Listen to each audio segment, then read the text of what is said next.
So, ayan guys, for today's video, I will show you guys my bitter melon or ampalaya sa Tagalog. This is my ampalaya guys. Yung ibang ang lalaki na ng kanyang dahon. Ayan, namumula. Ayan, nagbubunga na rin siya. Ayan. Ayan o. Kukuha ba ng camera? Ayan. Ayan. See?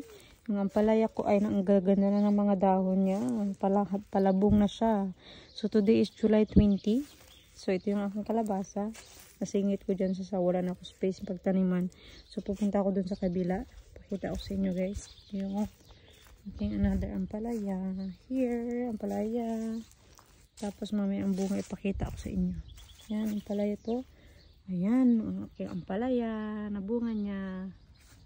See, laki na ng bunga, di ba? Ang laki. Tapos iba na mulaklak pa.